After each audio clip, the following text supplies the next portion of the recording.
나는 망했어. 우리 노후는 끝이야. 정말 다 날린 거야. 이제 자식들 어떻게 봐? 제2의 인생을 살겠다고 야심차게 꿈꿨던 60대 부부는 절망 속에서 울고 있는데요. 과연 이들에게는 무슨 일이 있었는지 들어보겠습니다. 안녕하세요. 저는 올해 61세가 된 김성호라고 합니다. 지금은 한 아파트 단지에서 경비원으로 일하고 있지만 3년 전까지만 해도 지역은행 지점장으로 33년간 근무했던 사람입니다. 오늘 여러분께 제 이야기를 들려드리는 이유는 단 하나입니다. 저와 같은 실수를 하지 마시라는 간절한 마음 때문입니다. 18년 당시 저는 58세였고 퇴직을 1년 앞두고 있었습니다. 33년간 성실히 일한 덕분에 퇴직금으로 2억 8천만 원을 받을 예정이었고 그동안 모아둔 적금도 7천만 원 정도 되었습니다. 아내와 함께 계산해 보니 총 3억 5천만 원 정도의 목돈이 있었죠. 당시에는 이 정도면 여유로운 노후를 보낼 수 있을 거라고 생각했습니다. 은행 이자로만 월 200만 원 정도는 나올 테니까 기본 생활비는 해결되고 여기에 국민연금까지 합치면 부족함 없이 살 수 있을 거라고 계산했거든요. 하지만 막상 퇴직이 다가오니까 막연한 불안감이 밀려왔습니다. 지금까지는 매월 고정급여가 나왔는데 이제는 오로지 제가 모아놓은 돈에만 의존해야 한다는 현실이 부담스러웠어요. 게다가 의료비나 기타 예상치 못한 지출을 생각하면 3억 5천만 원도 그리 큰 돈이 아니라는 생각이 들었습니다. 평균 수명이 늘어나고 있으니까 20년, 30년을 더 살아야 하는데 이 돈만으로 과연 충분할까 하는 의문이 계속 들었어요. 은행원이다 보니 투자에 대한 감각도 어느 정도 있다고 자부했습니다. 부동산 관련 업무도 많이 해봤고 고객들의 성공과 실패 사례도 수없이 봐왔거든요.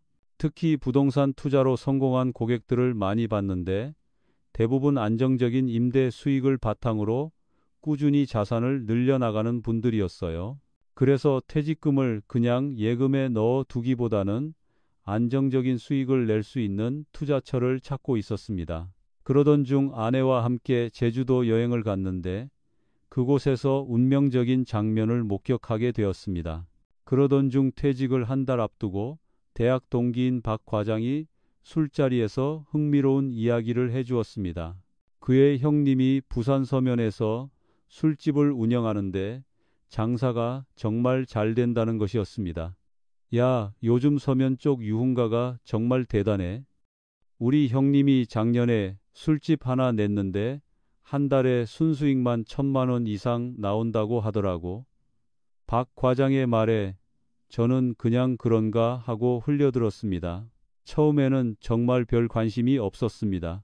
은행원으로 평생 살아온 제가 갑자기 술집 사업이라니 상상도 할 수 없는 일이었거든요. 하지만 집에 와서 아내에게 그 이야기를 하니까 아내의 반응이 의외였습니다. 여보, 은행에서 30년 동안 일했으니 사람 보는 눈도 있고 계산도 정확하잖아요. 게다가 고객 응대도 잘하시고 한번 알아보는 것도 나쁘지 않을 것 같은데요.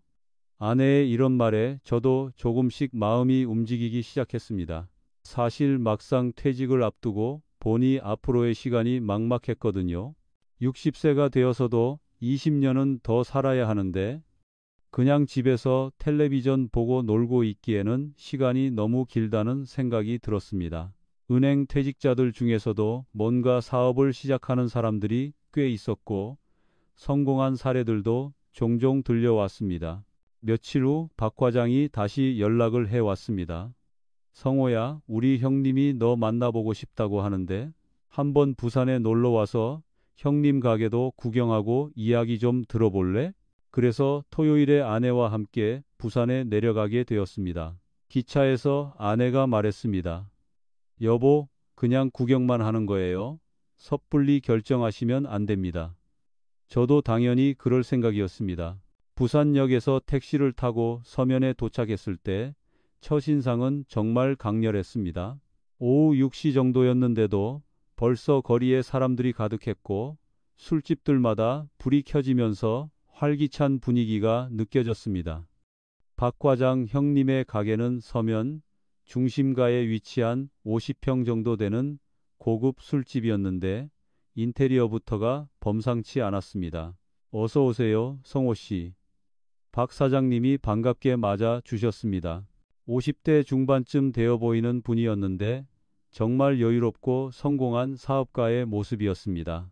여기 앉아서 맥주 한잔 하시면서 이야기해요. 가게 안을 둘러보니 손님들로 거의 만석이었고 직원들도 바쁘게 움직이고 있었습니다. 작년 9월에 오픈했는데 처음 몇 달은 좀 힘들었지만 지금은 정말 잘 되고 있어요. 평일에도 이 정도고 주말에는 웨이팅이 기본이에요. 박 사장님의 설명을 들으면서 저는 점점 관심이 생기기 시작했습니다. 무엇보다 고객들이 정말 만족해하며 즐기는 모습이 인상적이었습니다. 부산에서 돌아온 후 저는 본격적으로 술집 사업에 대해 알아보기 시작했습니다. 은행원 출신답게 정말 꼼꼼히 조사했습니다. 우선 인터넷으로 외식업계 동향을 검색해보고 관련 서적들도 몇 권 사서 읽어봤습니다. 그리고 부산 서면 일대를 직접 여러 번 돌아다니며 술집들의 규모와 손님 수를 관찰했습니다. 19년 당시 서면 중심가에 50평 정도 되는 술집 월 임대료가 300만 원에서 350만 원 선이었습니다. 권리금은 위치에 따라 3천만 원에서 5천만 원 정도였고요. 인테리어 비용은 평당 150만 원에서 200만 원 정도로 계산했을 때 50평 기준으로 7천만 원에서 1억 원 정도가 필요했습니다. 저는 엑셀 파일을 만들어서 예상 수입과 지출을 세세하게 계산해 봤습니다. 박 사장님이 알려준 정보를 바탕으로 평일 매출 80만 원, 주말 매출 150만 원으로 잡고 월 매출을 약 3천만 원으로 추정했습니다. 여기서 식자재비 30%, 인건비 25%, 임대료 및 관리비 15%, 기타 경비 10%를 빼면 순이익이 20% 정도, 즉 월 600만 원 정도 남을 것으로 계산됐습니다. 아내와 함께 이 계산서를 놓고 진지하게 상의했습니다. 여보, 계산상으로는 나쁘지 않은 것 같은데요. 월 600만 원이면 연간 200만 원이니까 3년 정도면 투자금을 회수할 수 있겠네요. 아내도 제 계산을 검토해 보더니 고개를 끄덕였습니다. 하지만 신중해야 한다는 생각도 들었습니다. 그래서 퇴직 전 마지막 한 달 동안 주말마다 부산에 내려가서 서면 일대의 다른 술집들도 둘러봤습니다. 실제로 몇 군데 가게에 손님으로 들어가서 분위기도 살펴보고 사장님들과 이야기도 나눠봤습니다. 한 가게 사장님은 정말 솔직하게 이야기해 주셨습니다. 사실 이 동네도 경쟁이 치열해요. 새로 오픈하는 가게들이 계속 생기고 있거든요. 하지만 서비스만 제대로 하면 손님들이 알아줘요. 특히 요즘 젊은 사람들은 분위기를 중요하게 생각하니까 인테리어나 음식 퀄리티에 신경 써야 해요. 또 다른 사장님은 이런 조언을 해주셨습니다. 형님, 나이 들면 경험도 있고 인맥도 있으실 테니까 유리한 면이 많아요. 무엇보다 고객 응대를 잘하시면 단골이 금방 생겨요. 저도 처음에는 걱정이 많았는데 지금은 정말 만족하고 있어요. 이렇게 한 달 정도 조사를 한 후에 저는 최종 결정을 내렸습니다. 투자금은 퇴직금 2억 5천만 원과 적금 5천만 원, 그리고 신용대출 5천만 원을 추가로 받아서 총 3억 5천만 원으로 계획했습니다. 권리금 4천만 원, 인테리어 8천만 원, 초기 운영자금 5천만 원, 그리고 예비비 1억 8천만 원 정도로 배분했습니다. 아내에게 최종 의견을 물어봤을 때 아내가 말했습니다. 여보, 평생 안정적으로만 살아왔으니까 이번 기회에 한번 도전해보는 것도 좋을 것 같아요. 실패하더라도 후회는 없을 것 같거든요. 대신 신중하게 하세요. 아내의 이런 말에 큰 힘이 됐습니다. 박 사장님께도 연락드려서 본격적으로 창업 준비를 시작하겠다고 말씀드렸습니다. 잘 생각하셨어요, 성호 씨. 제가 아는 부동산 중개 업체도 소개해 드릴게요. 그리고 인테리어 업체도 괜찮은 곳 알고 있으니까 나중에 연결해 드릴게요. 박 사장님의 적극적인 도움 약속에 더욱 자신감이 생겼습니다. 은행 동료들에게도 퇴직 후 계획을 이야기했습니다. 대부분 놀라워했지만 응원해 주는 분들이 많았습니다. 지점장님이면 충분히 잘하실 거예요. 나중에 성공하시면 저희도 놀러 갈게요. 이런 말들을 들으니 더욱 힘이 났습니다. 마침내 2019년 7월 말 30년간의 은행원 생활을 마감하고 새로운 도전을 시작하게 되었습니다. 퇴직할 때 동료들이 지점장님의 새로운 출발을 응원합니다. 라는 플래카드를 준비해 줬을 때는 정말 감동적이었습니다. 58세의 나이에 새로운 인생을 시작한다는 설렘과 두려움이 동시에 밀려왔지만 가족을 더 행복하게 해 드릴 수 있다는 기대감이 더 컸습니다. 2019년 8월부터 본격적인 창업 준비에 들어갔습니다. 박 사장님이 소개해준 부동산을 통해 서면 중심가에 좋은 자리를 찾을 수 있었습니다. 1층에 있는 50평 규모의 상가였는데 이전에 다른 술집이 있었던 곳이라 기본적인 시설은 갖춰져 있었습니다. 월 임대료 320만 원에 보증금 3천만 원, 권리금 200만 원의 계약을 체결했습니다. 인테리어는 정말 신경을 많이 썼습니다. 요즘 젊은 고객들이 좋아할 만한 모던하면서도 고급스러운 분위기로 꾸미고 싶었거든요. 인테리어 업체와 상의해서 다크브라운 톤의 원목 테이블과 의자, 간접 조명을 활용한 아늑한 분위기, 그리고 한쪽 벽면에는 와인 진열장을 설치했습니다. 총 인테리어 비용이 500만 원 정도 들어갔는데 완공된 모습을 보니 정말 만족스러웠습니다. 직원 채용도 중요한 과정이었습니다. 홀 서빙 직원 3명과 주방 직원 2명, 그리고 매니저 1명을 뽑았는데 모두 경력자들로 구성했습니다. 특히 매니저로 온 김 실장님은 서면에서 10년 넘게 일한 베테랑이어서 고객 관리부터 직원 교육까지 모든 면에서 큰 도움이 되었습니다. 메뉴 구성도 신중하게 했습니다. 기본 안주부터 고급 안주까지 다양하게 준비했고 특히 제가 좋아했던 육회와 소고기 구이류에 집중했습니다. 술은 소주, 맥주는 물론이고 위스키와 와인까지 다양하게 구비했습니다. 원가를 30% 정도로 맞추면서도 품질을 유지하려고 정말 많이 노력했습니다. 드디어 2019년 9월 20일 황금나무라는 상호로 정식 오픈을 했습니다. 오픈 이벤트로 첫 주는 모든 술을 30% 할인해주고 안주도 서비스로 하나씩 더 드렸습니다.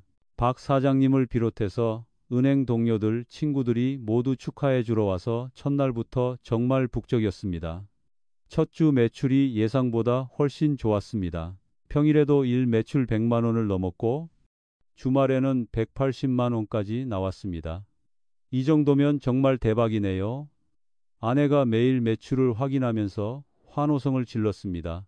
저도 정말 뿌듯했습니다. 30년간 은행에서 남의 돈 관리만 하다가 직접 장사를 해보니 이런 재미가 있는 거구나 싶었습니다.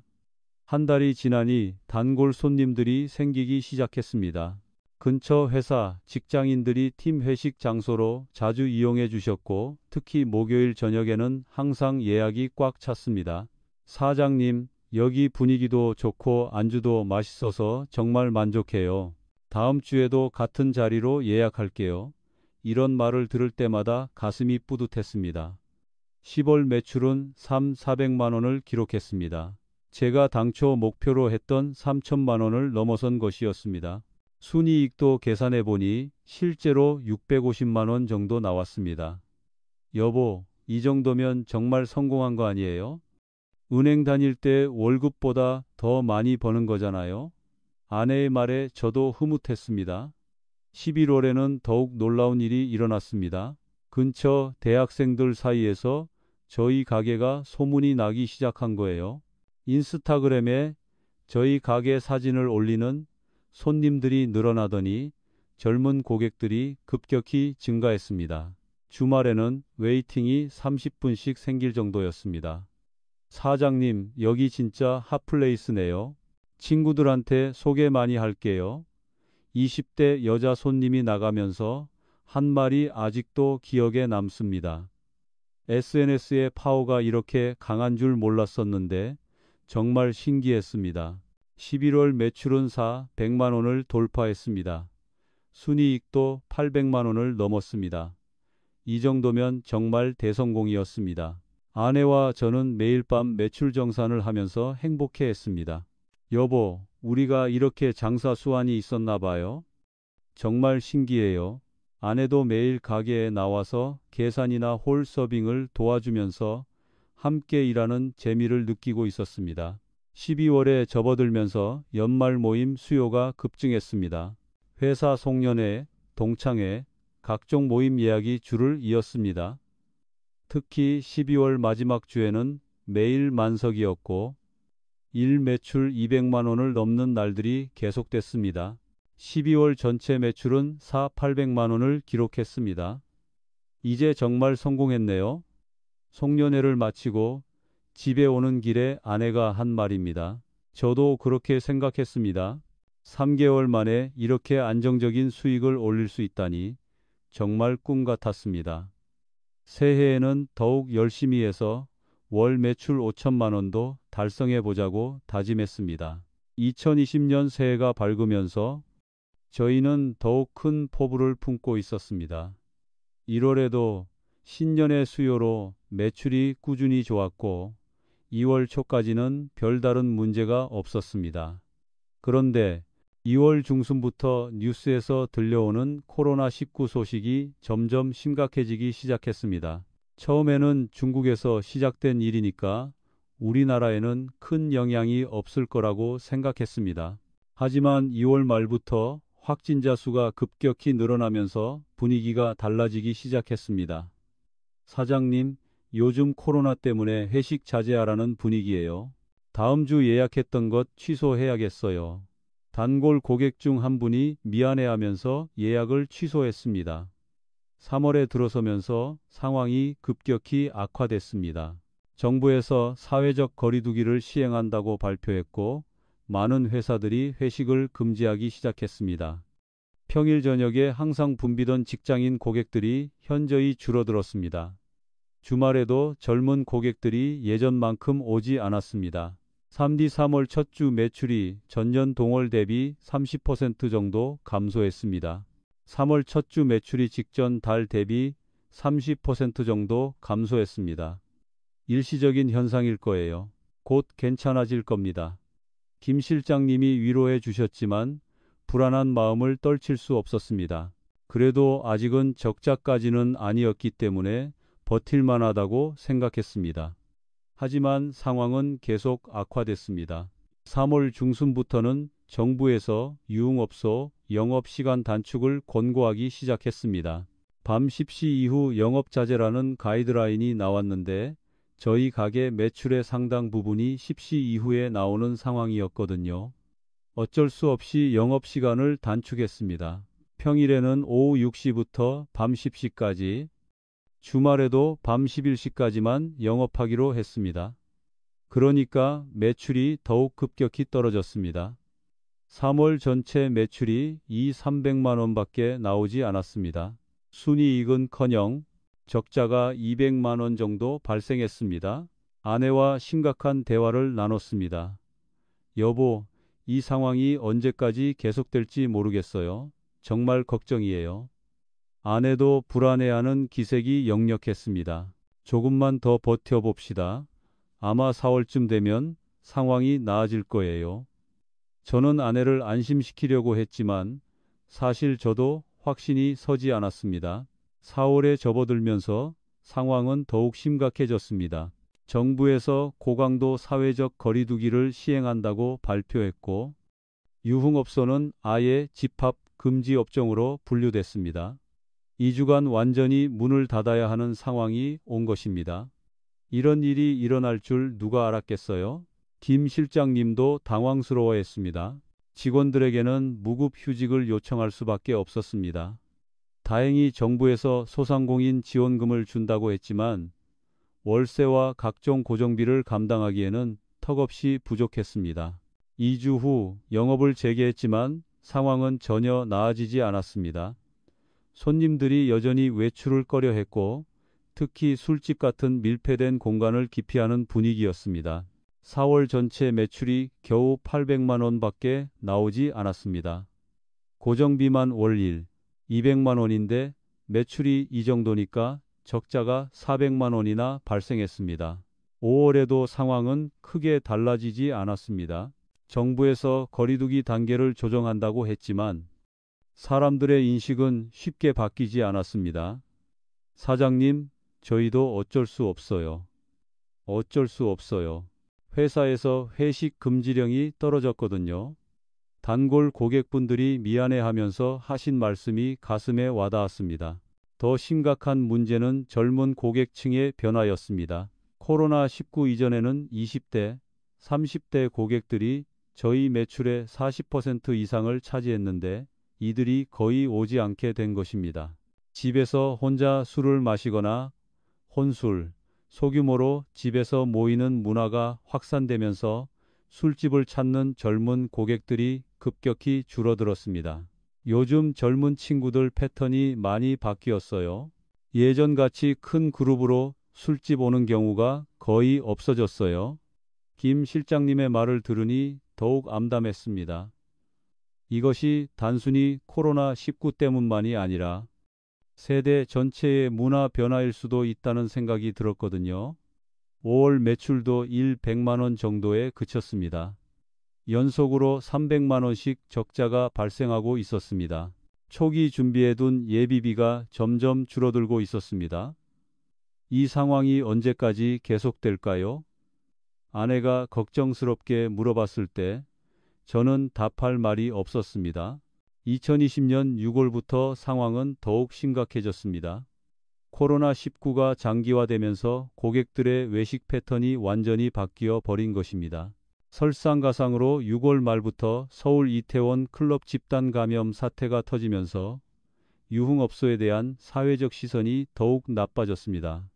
6월 매출은 겨우 950만 원이었습니다. 월 고정비가 임대료 320만 원, 직원 인건비 400만 원, 전기세와 가스비 등 공과금 80만 원, 식자재 기본 주문량 150만 원을 합치면 950만 원인데 매출이 이와 비슷한 수준이니까 사실상 손익분기점에도 못 미치는 상황이었습니다. 더 큰 문제는 대출 이자였습니다. 창업할 때 받은 신용대출 5천만 원의 월 이자가 25만 원이었는데 이것조차 부담스러워지기 시작했습니다. 7월에는 매출이 더욱 떨어져서 800만 원대를 기록했고 결국 적자가 월 500만 원을 넘어섰습니다. 아내와 심각한 가족 회의를 했습니다. 여보, 이대로 가면 예비비 다 떨어져요. 어떻게 해야 할까요? 아내의 목소리에서 불안감이 역력히 드러났습니다. 저도 마음이 급했지만 성급하게 결정할 수는 없었습니다. 조금만 더 버텨봅시다. 8월부터는 분명히 나아질 거예요. 하지만 8월에도 상황은 전혀 나아지지 않았습니다. 오히려 더 악화됐습니다.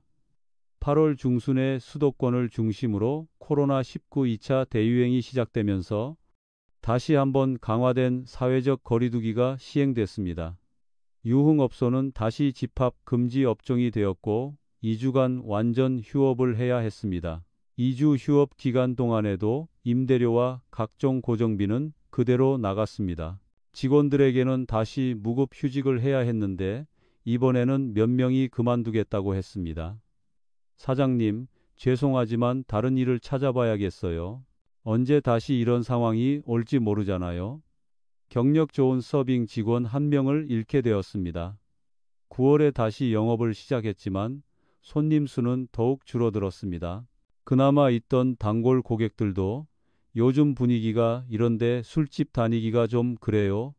라면서 발길을 끊기 시작했습니다. 9월 매출은 600만 원밖에 나오지 않았습니다. 월 적자가 700만 원을 넘어섰습니다. 이때부터 진짜 심각한 고민에 빠졌습니다. 예비비로 준비해둔 1억 8천만 원 중에서 이미 절반 가까이 소진한 상황이었습니다. 이 속도로 가면 연말까지도 버티기 어려울 것 같았습니다. 밤마다 잠이 오지 않았습니다. 평생 안정적으로 살아온 제가 이런 상황에 처하게 될 줄은 꿈에도 몰랐습니다. 10월에는 더욱 충격적인 일이 벌어졌습니다. 같은 건물에 있던 다른 술집 두 곳이 연달아 문을 닫은 것입니다. 사장님, 저희도 더 이상은 안 되겠어요. 이번 달까지 하고 정리하려고 해요. 옆 가게 사장님이 힘없이 말씀하시는 모습을 보니 가슴이 무너져 내렸습니다. 저희 가게 매출도 10월에는 500만 원대로 떨어졌습니다. 이제 정말 한계에 다다른 것 같았습니다. 직원들에게 급여를 제대로 줄 수 없는 상황이 되었고, 김 실장님마저 사장님, 죄송하지만 다른 곳을 알아봐야겠어요. 라고 말씀하셨습니다. 11월 초 아내와 마지막 진지한 대화를 나눴습니다. 여보, 이제 정말 한계인 것 같아요. 더 이상 버티면 빚만 늘어날 것 같아요. 아내도 그동안 많이 고민했던 모양이었습니다. 저도 그런 생각을 하고 있었어요. 언제까지 이런 상황이 계속될지 모르잖아요. 11월 15일. 결국 폐업을 결정했습니다. 그동안 함께 고생해준 직원들에게 마지막 인사를 드리고 단골 고객분들께도 양해 말씀을 드렸습니다. 사장님, 정말 아쉬워요. 좋은 곳이었는데 단골 고객분들의 아쉬워하는 모습을 보니 더욱 죄송했습니다. 폐업 정리를 하면서 손실 규모를 계산해 봤습니다. 권리금 200만 원은 한 푼도 돌려받을 수 없었고 인테리어 비용팔 500만 원도 완전히 날린 상황이었습니다. 임대 보증금 3천만 원은 다행히 돌려받을 수 있었지만 총 손실이 2억 2천만 원에 달했습니다. 여보, 어떻게 이런 일이? 아내가 눈물을 흘리며 말했습니다. 저도 눈물이 났습니다. 30년간 모은 퇴직금과 적금이 1년 반 만에 모두 사라져 버렸고 오히려 5천만 원의 빚까지 지게 된 상황이었습니다. 60세의 나이에 이런 일을 겪게 될 줄은 정말 상상도 못했습니다. 폐업을 마치고 집으로 돌아온 2020년 11월 말, 저희 부부는 완전히 망연자실한 상태였습니다. 30년간 모은 노후 자금이 하루아침에 사라져 버렸고 오히려 5천만 원의 빚까지 지게 되었습니다. 60세가 넘은 나이에 이런 상황을 맞이하게 될 줄은 꿈에도 몰랐습니다. 가장 큰 문제는 당장의 생계였습니다. 신용대출 이자만 월 25만 원씩 나가는데 다른 수입이 전혀 없는 상황이었습니다. 아내도 전업주부로 지내온 지 오래라 갑자기 일자리를 구하기는 어려웠습니다. 여보, 어떻게 해야 할까요? 아이들한테는 이야기했나요? 아내가 걱정스럽게 물어봤습니다. 큰아들과 둘째 아들에게 상황을 설명하기가 정말 어려웠습니다. 그동안 아버지로서 든든한 버팀목 역할을 해왔는데 갑자기 도움이 필요한 처지가 되었다는 것을 어떻게 말해야 할지 막막했습니다. 하지만 숨길 수도 없는 상황이었기에 솔직하게 이야기했습니다. 아버지, 많이 힘드시겠어요? 저희가 도와드릴 수 있는 건 없을까요? 큰아들이 걱정스럽게 말했습니다. 하지만 아들들도 각자 가정이 있고 대출이 있는 상황이라 큰 도움을 받기는 어려웠습니다. 괜찮다. 아버지가 알아서 할 테니까 너희는 걱정하지 마라. 그렇게 말하기는 했지만 속으로는 정말 막막했습니다. 12월부터 본격적으로 일자리를 찾기 시작했습니다. 60세가 넘은 나이에 할 수 있는 일이 많지 않다는 것을 절실히 깨달았습니다. 은행 경력을 살려서 금융 관련 일을 찾아봤지만 대부분 젊은 사람들을 선호했습니다. 경력은 충분하시지만 연령대가 이런 말을 몇 번 들으니 자존심이 상했습니다. 결국 2021년 1월부터 아파트 경비원 일을 시작했습니다. 집 근처 아파트 단지에서 야간 경비원을 모집한다는 공고를 보고 지원했는데 다행히 선발되었습니다. 월급은 180만 원이었습니다. 30년간 은행에서 받던 월급과 비교하면 정말 적은 금액이었지만 당장 생계를 해결해야 하는 상황에서는 감사할 따름이었습니다. 처음 경비원 일을 시작했을 때는 정말 힘들었습니다.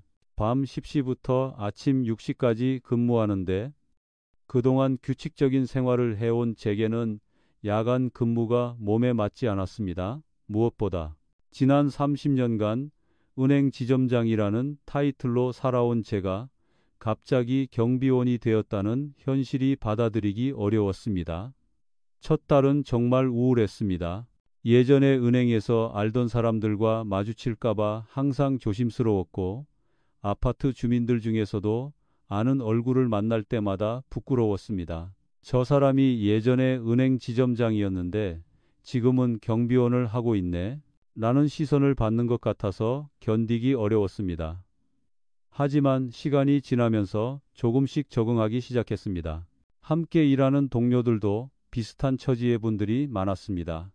저도 예전에는 중소기업 임원이었는데 명예퇴직 후에 여러 일을 해봤어요. 처음에는 힘들지만 금방 적응돼요. 선배 경비원분의 조언이 큰 위로가 되었습니다. 아내도 파트타임 일을 시작했습니다. 근처 마트에서 계산원 일을 하게 되었는데 하루 4시간씩 주 5일 근무로 월 80만 원 정도 벌 수 있었습니다. 여보, 저도 일하니까 조금 마음이 편해져요. 집에만 있으면 자꾸 우울한 생각만 들더라고요. 아내의 말에 저도 조금 안심이 되었습니다. 우리 부부가 번 돈을 합치면 월 260만 원 정도였습니다. 여기서 대출이자 25만 원, 생활비 200만 원을 쓰면 매월 35만 원 정도를 저축할 수 있었습니다.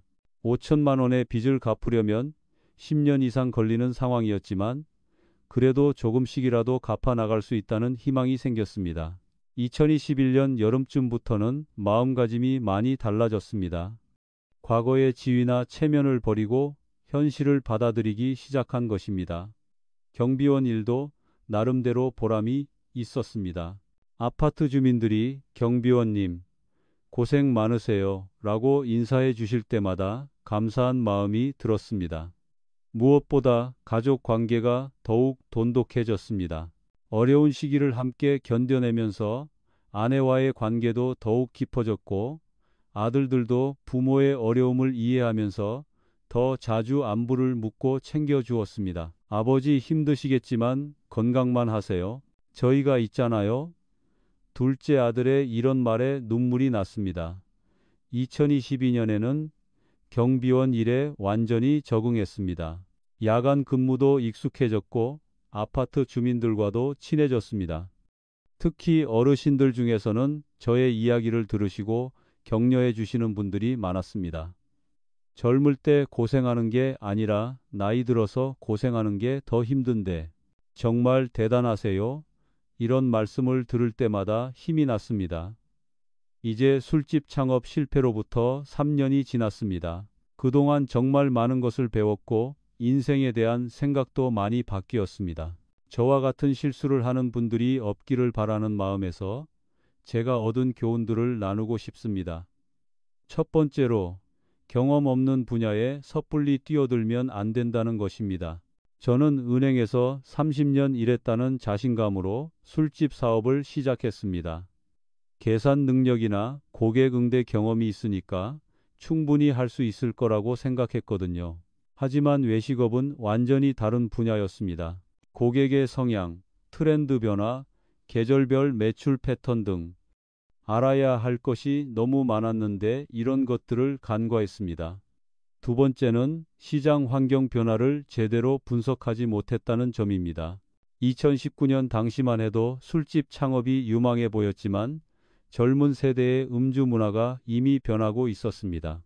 혼술 문화가 확산되고 집에서 간단히 마시는 사람들이 늘어나고 있었는데 이런 변화를 제대로 파악하지 못했습니다. 코로나19는 이런 변화를 더욱 가속화시켰을 뿐입니다. 세 번째는 너무 많은 돈을 한 번에 투자했다는 것입니다. 퇴직금 전액과 대출까지 받아서 3억 5천만 원을 투자했는데 이것은 정말 무모한 결정이었습니다. 특히 제가 처음 해보는 사업에 이렇게 큰 돈을 투자한 것은 큰 실수였습니다. 작은 규모로 시작해서 경험을 쌓은 후에 확장하는 것이 맞았을 텐데 처음부터 너무 욕심을 부렸습니다.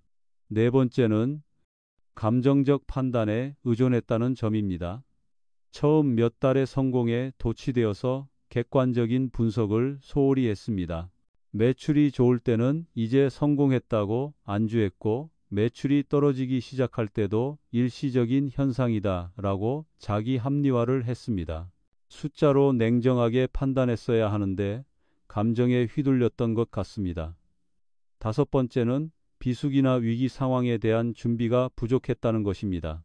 외식업은 계절이나 경기 변동에 매우 민감한 업종인데 저는 처음 몇 달의 좋은 매출만 보고 계획을 세웠습니다.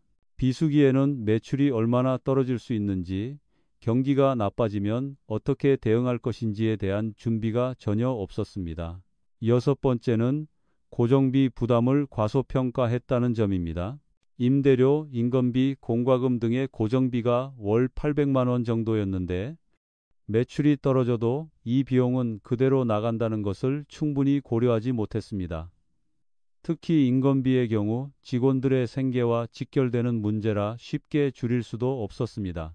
일곱 번째는 업종 특성상 불안정성을 간과했다는 것입니다.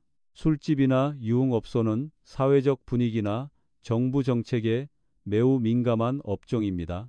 코로나19 같은 예외적 상황이 아니더라도 각종 규제나 사회적 인식 변화에 따라 큰 영향을 받을 수 있는데 이런 리스크를 제대로 평가하지 못했습니다. 지금 저처럼 은퇴 후 창업을 꿈꾸고 계신 분들께 드리고 싶은 조언이 있습니다. 첫째, 절대로 퇴직금 전액을 투자하지 마세요. 아무리 확실해 보이는 사업이라도 실패할 가능성은 항상 있습니다. 퇴직금의 30% 이상은 절대 투자하지 마시고 나머지는 안전한 곳에 보관해 두세요. 둘째, 최소 6개월 이상은 해당 업종에서 직접 일해 보거나 깊이 있게 공부한 후에 결정하세요. 저처럼 몇 번 가게를 둘러본 것만으로는 절대 충분하지 않습니다. 실제로 그 일을 해보면서 어려움이 무엇인지 파악해야 합니다. 셋째, 가족과 충분히 상의하되 감정적 지지에만 의존하지 마세요. 가족들이 응원해 주는 것은 좋지만 그것만으로 사업을 결정해서는 안 됩니다. 객관적이고 냉정한 분석이 더 중요합니다.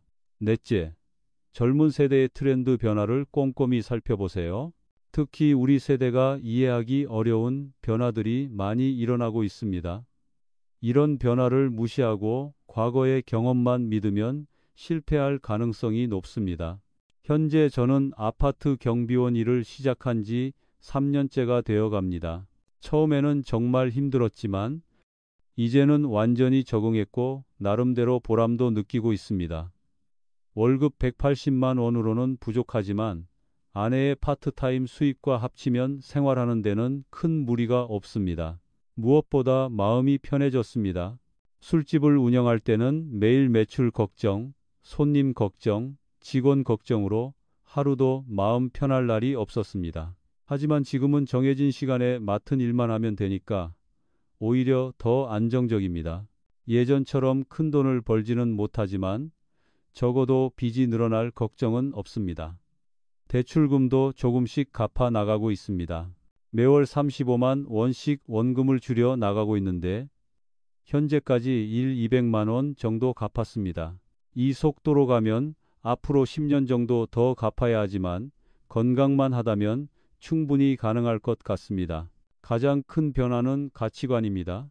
예전에는 돈을 많이 벌어야 성공이라고 생각했는데 지금은 가족과 함께 건강하게 사는 것이 진짜 행복이라는 것을 깨달았습니다. 아내와 함께 저녁 산책을 하면서 소소한 일상을 나누는 시간이 정말 소중합니다. 아들들과의 관계도 더욱 가까워졌습니다. 예전에는 아버지로서의 권위나 체면 때문에 솔직한 대화를 하기 어려웠는데 지금은 인간 대 인간으로 진솔하게 이야기할 수 있게 되었습니다. 아버지, 요즘 많이 편해 보이세요. 라는 큰아들의 말에 저도 공감합니다. 경비원 일을 하면서 만나는 아파트 주민들과의 관계도 좋습니다. 특히 어르신들 중에서는 저와 비슷한 경험을 하신 분들이 많아서 서로 위로가 됩니다. 우리 나이에 새로운 일 배우는 게 쉽지 않은데 정말 잘하고 계세요. 이런 격려를 받을 때마다 힘이 났습니다. 건강 관리에도 더 신경 쓰게 되었습니다. 야간 근무를 하다 보니 규칙적인 운동과 식단 관리가 더욱 중요해졌습니다.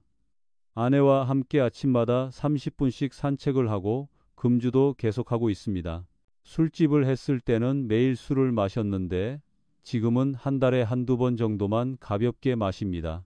돌이켜보면 술집 창업 실패가 제 인생에서 가장 큰 시련이었지만 동시에 가장 큰 깨달음을 준 경험이기도 했습니다.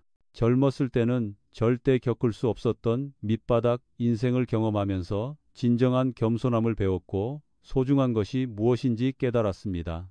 요즘 가끔 예전 은행 동료들을 만나면 지점장님 많이 힘드셨죠? 라고 걱정해 주십니다. 처음에는 부끄러웠지만 이제는 솔직하게 이야기합니다. 힘들긴 했지만 많은 것을 배웠어요. 지금이 오히려 더 편하고 행복해요. 라고 답하면 다들 놀라워하십니다. 제가 이 영상을 만드는 이유는 저와 같은 실수를 하는 분들이 없었으면 하는 바람 때문입니다. 특히 은퇴를 앞두신 중장년층 분들께서는 정말 신중하게 결정하시기 바랍니다. 돈을 잃는 것보다 더 큰 상실은 가족의 평화와 노후의 안정입니다. 마지막으로 현재 어려운 상황에 처해 계신 분들께 말씀드리고 싶습니다. 절망하지 마세요. 저도 60세가 넘어서 완전히 새로운 인생을 시작했습니다. 체면이나 자존심을 버리고 현실을 받아들이면 길이 보입니다. 가장 소중한 것은 가족의 건강과 화목입니다. 돈은 다시 벌 수 있지만 건강과 가족은 잃으면 되돌릴 수 없습니다. 지금 저는 매일 아침 아내와 함께 커피를 마시며 하루를 시작합니다. 예전처럼 큰 집에 살지도 못하고 비싼 차를 타지도 못하지만 마음만은 정말 평화롭습니다. 이것이 진짜 행복이 아닐까 생각합니다. 여러분도 욕심내지 마시고 지금 가진 것에 감사하며 사시기 바랍니다.